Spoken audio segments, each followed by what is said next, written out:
ఈరోజు మనం ఆంధ్ర స్టైల్ రొయ్యలు మునక్కాడ వంకాయ ఇగురు ఎలా చేయాలో చూద్దాం. ముందుగానే చేసి పెట్టుకున్న రొయ్యలను ఈ విధంగా పసుపు సాల్ట్ కలిపి స్టవ్ ఆన్ చేసుకుని కడాయి పెట్టుకుని దాంట్లో ఆయిల్ వేసుకుని బాగా మరిగిన తర్వాత ఈ విధంగా ఆ పసుపు సాల్ట్ కలిపిన రొయ్యల్ని ఈ విధంగా ఫ్రై చేసుకోండి.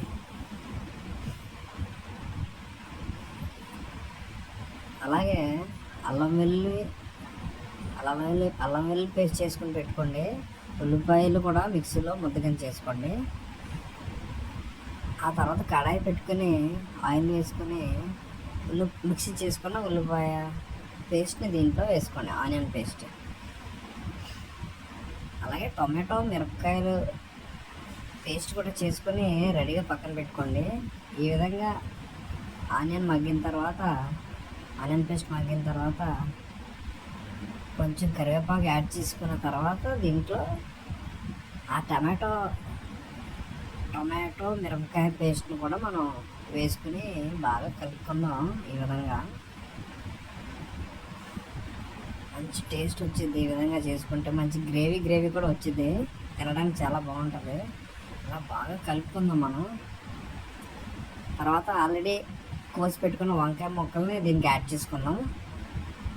వంకాయ ముక్కలు ఇలా తెల్ల వంకాయలు కానీ నల్ల వంకాయలు కానీ కట్ చేసుకుని ఇలా చిన్నగా పెట్టుకుని నీటి కడుక్కుని వేసుకుందాం. నెక్స్ట్ మునక్కాయలు కూడా చిన్న కట్ చేసుకుని వాటిని కూడా ఈ విధంగా వేసుకుని బాగా కలుపుకుందాం. మునక్కాడకి వంకాయ ముక్కలకి బాగా పట్టేలా బాగా కలిపి పెట్టుకుందాం మనం. తర్వాత కొంచెం కారం యాడ్ చేద్దాం. ఆ తర్వాత అల్లం వెల్లుల్లి పేస్ట్ యాడ్ చేసుకుందాం. దీనికి అల్లం వెల్లుల్లి పేస్ట్ లైట్గా వేసుకుందాం. తర్వాత తగినంత ఉప్పు వేసుకుందాం, రుచికి సరిపడ ఉప్పు. మనం గరం మసాలా వేసుకున్నాం, అలాగే ధనియాల పొడి వేసుకున్నాం ఒక్కొక్క టీ స్పూను. ఆ తర్వాత మనం జీలకర్ర పొడి వేసుకున్న తర్వాత బాగా కలుపుకొని అప్పుడు మనం ఈ విధంగా రొయ్యలు వేసుకుందాం. ఆల్రెడీ ఫ్రై చేసుకున్న రొయ్యల్ని ఈ విధంగా వేసుకుందాం. ఆ రొయ్యల గిన్నెలో కొంచెం వాటర్ వేసుకుని కలిపేసుకుని ఈ విధంగా వాటర్ వేసుకుందాం. దీంట్లో ఒక 5 to 10 minutes ఈ విధంగా బాగా కలుపుకుంటూ బాగా మగ్గనివ్వాలి. మునక్కాడ బాగా ఉడకాలి. ఈ విధంగా ఏదైనా సాల్ట్ సరిపోయినా ఉప్పు సరిపోయినా కారం సరిపోయినా ఏది సరిపోయినా ఇక్కడ అడ్జస్ట్మెంట్ చేసుకుందాం. మనం టేస్ట్కి తగినంత చూసుకుంటూ వేసుకుందాం. ఈ విధంగా బాగా కలుపుకుంటూ మీడియం ఫ్లేమ్లో ఉంచాలి. మంటని మీడియం ఫ్లేమ్లో ఉంచి బాగా కలుపుకుంటూ టేస్ట్ అది చూసుకుంటూ ఉండాలి. మనకి రెడీ అయిపోతుంది కర్రీ. ఆంధ్ర స్టైల్ రొయ్యలు మునక్కాడ వంకాయ కర్రీ ఇగురు మనకు రెడీ అయిపోతుంది. ఇప్పుడు ఒకసారి బాగా ఈ విధంగా తిప్పుకుంటే మొత్తం అంతా మిక్స్ అవుతుంది. ఇప్పుడు మనం మామిడికాయని వేసుకోవడానికి ఈ విధంగా కట్ చేసి పెట్టుకుందాం. ఎంతో రుచికరమైన ఆంధ్ర రొయ్యలు మునక్కాడ వంకాయ కర్రీలోకి ఈ విధంగా మామిడికాయ తురుములు వేసుకుంటే ఎంతో రుచికరంగా తయారవుతుంది ఈ కర్రీ. ఇగురు చాలా బాగుంటుంది. ఈ విధంగా పుల్లటి మామిడికాయని కొంచెం ఒక పావు ఇలా కట్ చేసి చిన్న ముక్కలుగా వేసుకుందాం.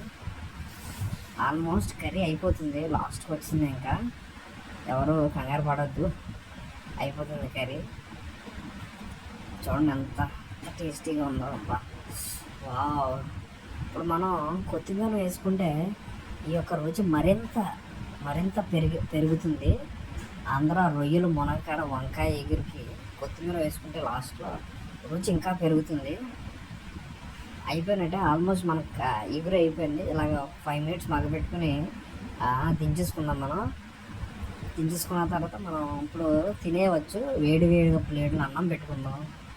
అన్నం పెట్టుకుని ఈ రొయ్యలు మునక్కాడ వంకాయ కర్రీని రైస్లో వేసుకుని వేడి అన్నంలో వేసుకుని బాగా కలుపుకుని రుచి చూద్దాం. ఇప్పుడు ఎలా ఉందో ఏంటన్నది మునక్కాడ రొయ్య పెట్టుకుని రుచి చూద్దాం ఎలా ఉందో.